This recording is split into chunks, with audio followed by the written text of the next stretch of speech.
IOL chemicals, ये है company जो एपीआई और केमिकल्स बनाने के कारोबार में है और कंपनी के जॉइंट मैनेजिंग डायरेक्टर विजय गर्ग साहब हमारे साथ कार्यक्रम में शामिल हो रहे हैं।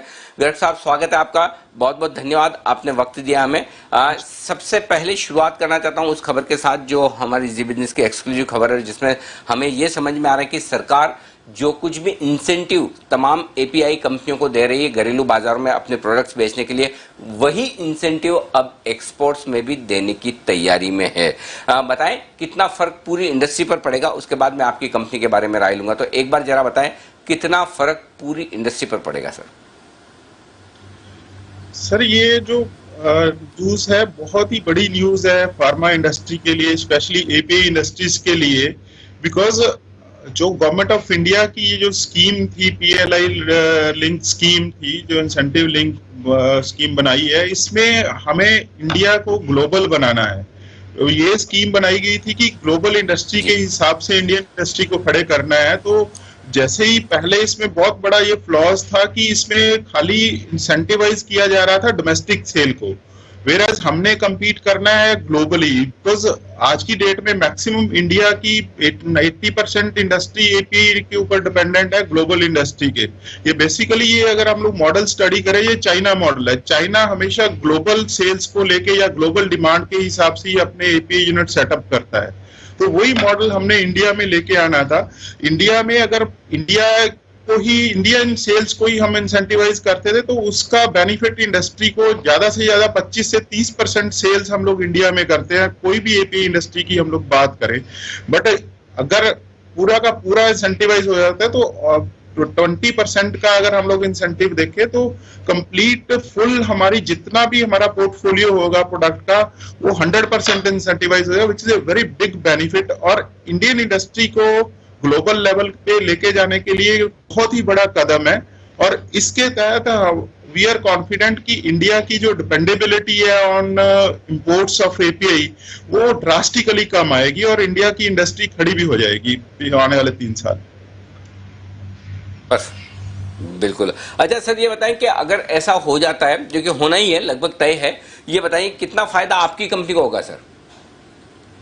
हमारी कंपनी करीब 2 से 3 प्रोडक्ट के ऊपर काम कर रही है। तो उन प्रोडक्ट का अगर मैं देखूं, हमारा करीब 500 करोड़ टर्नओवर हम लोग ऐड करने वाले हैं आने वाले 3 साल में उन प्रोडक्ट्स में। तो अगर इंडिया की सेल की बात करें तो पहले जो बेनिफिट मिलना था हमें, because this is the sales link incentive, अगर मैं 15%, बिकॉज हम लोग जो काम कर रहे हैं वो केमिकल सिंथेसिस पे काम कर रहे हैं, तो उसमें हमारा 15% अगर हमारे को 30% पे मिलना था, तो अभी हमें वो 15% इंसेंटिव टोटल 100% पे मिलेगा। मींस 500 करोड़ के ऊपर 100% के ऊपर लगा लीजिए आपकी 45 करोड़ के आसपास का बेनिफिट कंपनी को ऐड होएगा, which will be directly added into the profitability of the company. ठीक बात है।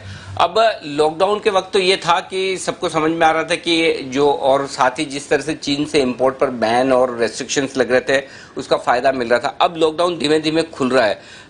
किस तरह का मार्केट शेयर चीन के ऊपर जो प्रतिबंध लगे उसकी वजह से आपकी कंपनी का बढ़ा है, और क्या अब ये वापस से चीन की तरफ से इंपोर्ट होने शुरू हुए हैं या बंद है? अभी क्या सिचुएशन है सर? देखिए, जो चीन के इंपोर्ट्स हैं एनएलजी, वो देखिए इंडिया में नॉन एसेंशियल जो है उसके ऊपर स्टिल बैन है। बट हमारी जो फार्मा में अगर हम लोग बात करें, इंटरमीडिएट्स की बात करें या केमिकल्स की बात करें या एपीआई की बात करें, वो जो हमारा एसेंशियल रिक्वायरमेंट में आ जाता है, तो हमारा जो चीन के ऊपर डिपेंडेबिलिटी फुल था, तो गवर्नमेंट ने हमें परमिशन दी हुई है कि हम लोग इंपोर्ट कर सकते हैं। तो एज फार एज इंपोर्ट जो है वो अब नॉर्मल आ रही है, अभी कोई चीन से कोई प्रॉब्लम नहीं आ रही, शिपमेंट्स रेगुलर है। और इवन पोर्ट पे भी जो कंजेशन आया था, बिकॉज चाइना से जो शिपमेंट्स आ रही थी उसमें थोड़ा डिले हो रहे थे, तो वो सारा पोस्ट कोविड अभी पिछले 2-3 महीने से बिल्कुल सही चल रहा है और मटेरियल जो है सारा चीन से सही आ रहा है, मतलब कोई प्रॉब्लम नहीं आ रही, कोई डिले नहीं हो रहा। और प्राइसेस बड़े हैं नो डाउट चीन में। अच्छा गर्ग साहब, जी जी जी जी जी जी माफ कीजिएगा, बोलिए सर जी, बताएं आप। प्राइसेस बढ़े हैं चीन में, उसकी वजह से जो हमारे एपीआई के प्राइसेस हैं इंडिया में, बिकॉज उन्होंने इंटरमीडिएट के साथ साथ अपने एपीआई के भी प्राइसेस बढ़ाए हैं, तो उससे इंडियन इंडस्ट्री को बेनिफिट ही है, जो लोकल प्रोड्यूसर्स हैं उनको बेनिफिट है, बिकॉज एपीआई जो है ग्लोबली कम्पिटिटिव होती जा रही है विद चाइना जो प्राइस इंक्रीज कर रहा है उसकी वजह से। अच्छा सर, चूंकि जब सरकार मन बनाई रही कि एपीआई इंडस्ट्री को इंसेंटिव दे, और ताकि वो इंसेंटिव न सिर्फ घरेलू बाजारों के लिए बल्कि एक्सपोर्ट के लिए भी हो, इंडस्ट्री रिप्रेजेंटेटिव होने के नाते मैं आपसे पूछना चाहता हूं कि क्या कुछ ऐसा चाहिए आपकी इंडस्ट्री को सरकार से जिससे कि इंडिया की एपीआई इंडस्ट्री ग्लोबल में नंबर 1 बने? उसके लिए क्या करना चाहिए?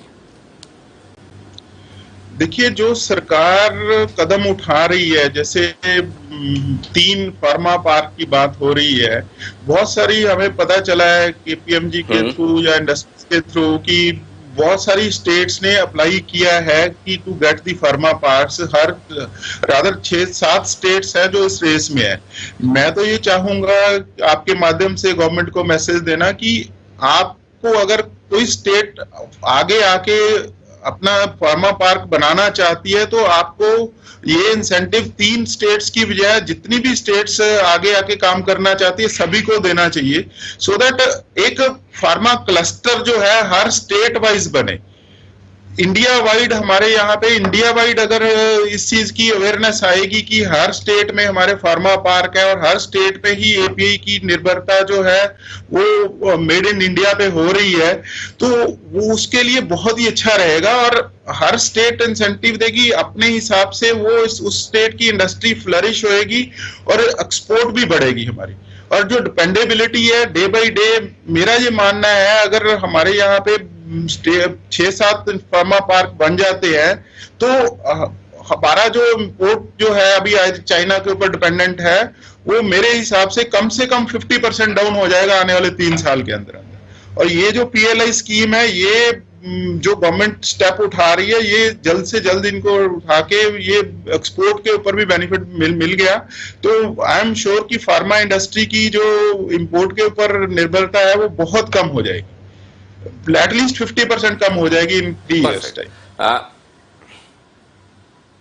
बिल्कुल गर्ग साहब, आज आपकी कंपनी पे मैंने कम बात की क्योंकि मैंने इंडस्ट्री पर्सपेक्टिव से आपको बुलाया। किसी और दिन आपसे फिर से मुलाकात करेंगे, आपकी और योजनाएं भी हैं, आप डायबिटीज का एपीआई प्लांट भी लगाने जा रहे हैं, उनके बारे में भी विस्तार से हम बातचीत करेंगे। बहुत बहुत धन्यवाद सर, शुक्रिया आपका वक्त निकालने के लिए और इस बड़ी खबर पर अपनी राय देने के लिए। तो